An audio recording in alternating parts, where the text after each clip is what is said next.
A small throng has gathered outside of a diner. When the cops come, they discover 4 battered males on the ground. According to an observer, one man took them all on and beat them down in seconds. When Sheriff Raymond Wood and his deputy go inside the cafe, they see Jack Reacher seated at the counter with blood on his face.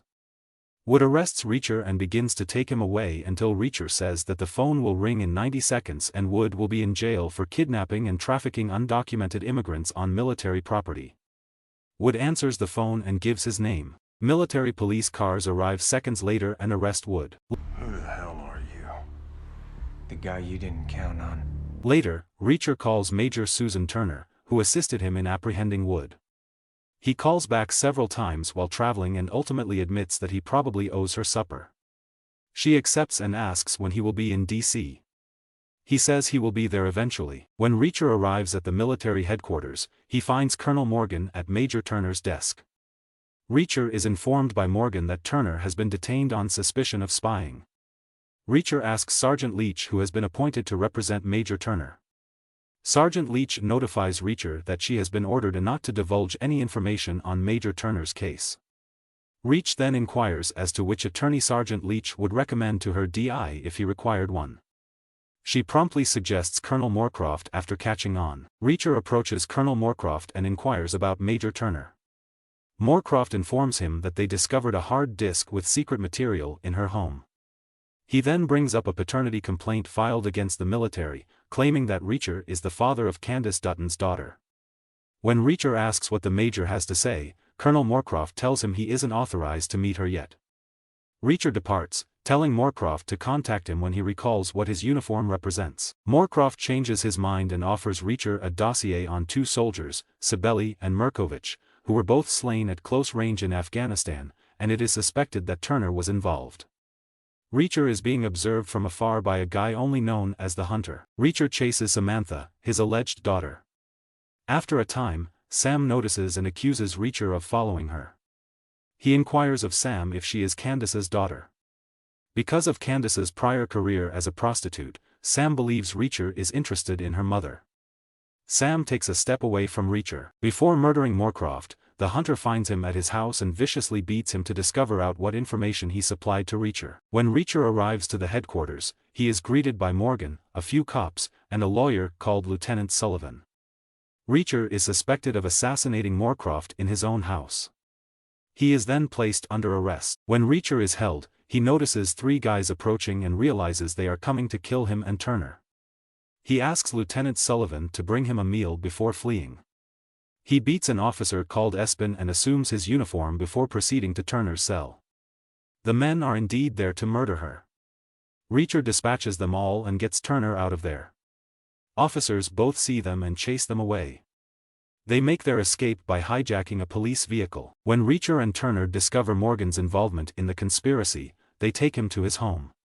They extract their information from him and go. Later, the Hunter arrives at Morgan's house and beats him to death with his phone, knowing Reacher's prints are on it. He contacts Leach and covertly requests her assistance. She notifies Reacher that Morgan was killed and that the phone had Reacher's prints on it. Major Turner discovers surveillance images, including ones of Sam, while searching through additional material from Colonel Morgan's computer. When he and Turner arrive at Sam's foster home, they discover that her foster parents have been slain. Sam emerges from behind the kitchen sink, armed with a knife, in self-defense. Reacher and Turner pacify her and transport her away. Reacher and Turner move Sam to Pembroke, an elite school, for her security because Turner has a connection there. While talking to several of the schoolgirls, Sam pulls out a phone that she informed Reacher and Turner she had left at the home.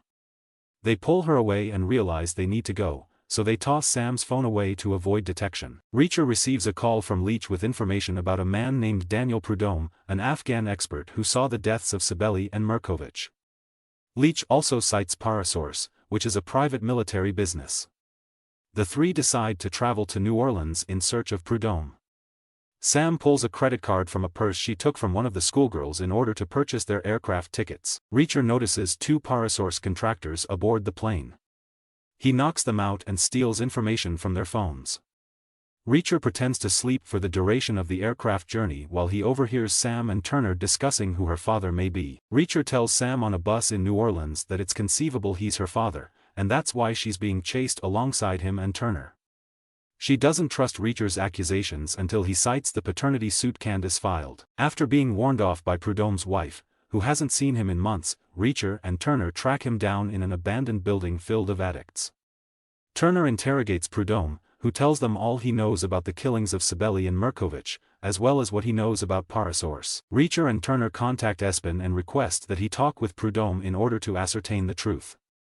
As Espin is leaving with Prudhomme, they are attacked by assassins. Reacher leaps in to battle and kill the culprits after Prudhomme is shot and killed. Reacher also shields Espin, and the two of them escape. Reacher, Turner, and Espin gather at a military installation with other military leaders to confront General Harkness, the CEO of Parasource. Turner accuses him of supplying weaponry to militants and claims that the cases he and his guys are empty. Some cases are opened, and to Maj Turner's amazement, they contain weapons. As Harkness is about to be arrested, Reacher goes to an open case and discovers opium stashed in her arms, which leads to her imprisonment. Moments afterward, Reacher receives a call from the hunter, who informs him that he is going after Sam because she ordered room service and used one of her stolen credit cards, which was flagged. To save Sam, Reacher and Turner rush back to the motel. Sam flees the hotel as she spots the hunter and his henchmen walking along the street during a Halloween celebration. The baddies pursue her through the streets, with Reacher and Turner attempting to catch up. They eliminate the hunter's thugs before confronting him on the roof. Sam is being held at gunpoint by the hunter, who threatens to toss her off. Reacher loses his gun and kicks it to the hunter, giving Sam the chance to take the hunter's gun from his grasp, as Turner had previously shown her. Reacher knocks the hunter to the ground. They continue to struggle until Reacher breaks the hunter's neck and throws him off another cliff. Turner is returned to her previous job now that her name has been cleared. She and Reacher agree to stay in touch and make arrangements for supper. Later, Sam runs across Reacher in a diner. He's eager to find out whether she's his daughter, but Sam finds that she isn't since Candace was serving Reacher coffee and the two of them didn't know each other. Later, the two said their goodbyes. Sam cries as he hugs Reacher and puts his phone in his pocket. The movie ends with Reacher getting a ride down the road. He receives a text message from Sam asking, "Do you miss me yet?"